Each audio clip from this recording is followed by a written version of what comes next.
Welcome back. You're watching France 24, and it's time for Media Watch, our roundup of the top stories here in France. Florence Villeminot joins me with the latest. Hi, Florence. Hey. We'll be talking French presidential campaign in a little while, but we start with a new twist in the Bettencourt scandal. Absolutely. This is making a big splash across the internet today. Now, just for a quick reminder as to what the Bettencourt scandal actually is. It's been going on for over a year. It's pretty complicated. I'll try to break it down for you. Basically, Nicolas Sarkozy and the ruling UMP party are accused of accepting illegal cash donations from the L'Oréal heiress, Liliane Bettencourt. Who's one of the wealthiest women here in France. Absolutely, one of the richest women here in France. And basically, these cash donations were to finance the 2005 presidential campaign. 2007. Right? Yes. Sorry, that's right. Now, basically, this is, as you said, this has been a big scandal here for many, many months. And Le Monde, which was investigating this scandal, recently said that the French Secret Service was spying on one of its journalists, Gérard Davet, who was investigating the scandal, to try and find out who his sources were, because he had very well-informed, he had a very well-sourced information. Now, today, Frédéric Péchenard, the chief of French police, you can see him here on this article in Nouvel Observateur. Now, he admitted that, yes, he indeed ordered an investigation to find out exactly who Le Monde's source was. That's really a massive admission, right? That he ordered a French journalist be tracked, spied on. Absolutely, especially because since January 2010, journalists are legally protected. Their sources are protected legally. So this whole investigation was illegal. Now, we're going to see some footage of him admitting to launching this investigation today on France Info. And it turns out that the high civil servant who was leaking the confidential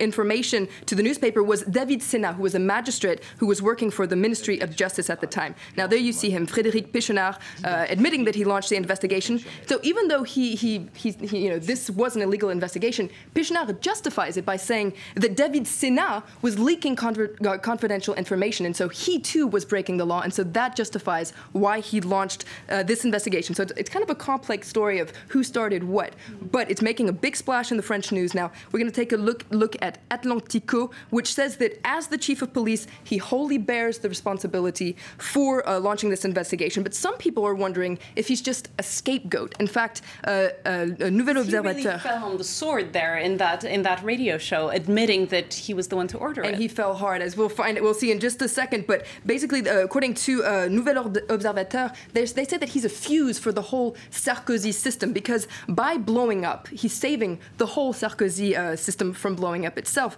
Now, and according to Nouvel Observateur, they wonder where the chief of police allegiance lies. Is he working for the French, for France, or is he working for the French president? They're not political appointees, of course. Absolutely, and as you said, he's fallen hard on the sword. Now, according to, as we see here in France Inter, he was due to receive the very prestigious Légion d'honneur this Wednesday, and that ceremony was cancelled. So it's a big tumble from the top for the chief of police. All right, and now staying with the French news, we're looking at the presidential campaign that's really getting underway for the 2012 election, and a bit of an interesting stint by socialist contender Martine Aubry. She seemed to storm off an interview. That's right. In fact, we're going to start by looking at Le Figaro, which wonders if it was just an embarrassing episode for her or if she was fleeing an embarrassing question. So I'm going to put this into context for you.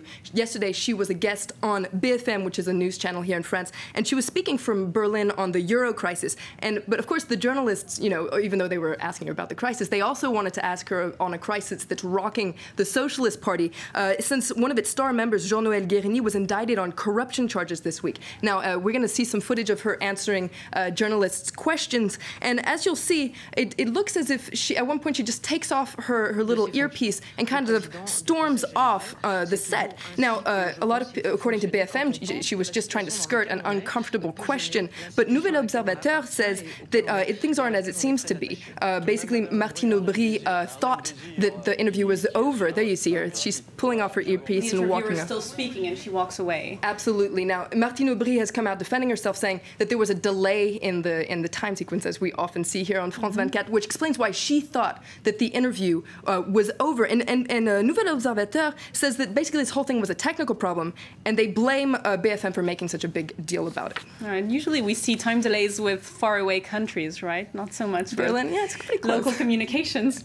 Now, a lot of the French press has begun covering the anniversary of the September 11th attacks. Some are criticizing that, saying maybe the media are going overboard. That's right. We're fed up, says Le Poste, with the 9/11 commemorations. So this is kind of a radical point of view on the whole thing. Basically, according to this media website, says that it's saying out loud what a lot of people are thinking. It says that there's some sort of an exploitation of the September 11th attacks with these images on repeat, the compulsory minute of silence every year. According to the article, this is revolting. And it asks, when are we going to move on from this? It also says that it seems that the nearly 3,000 people who died in the Twin Towers, by commemorating them in such a way every year, it makes them seem more important than other victims. For instance, the nearly 1 million victims in Rwanda, or the people who are dying today in Somalia. So it says that, according to this article, they won't be taking part in the mandatory commemoration.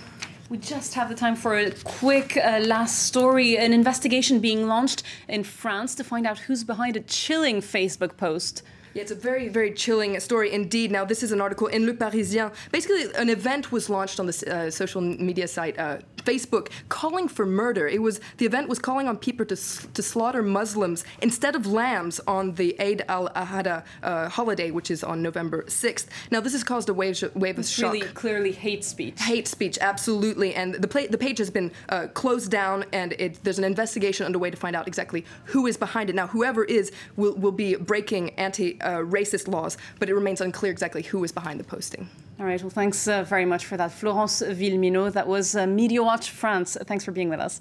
Up next is Web News. We round up the top internet content of the day. Don't go away.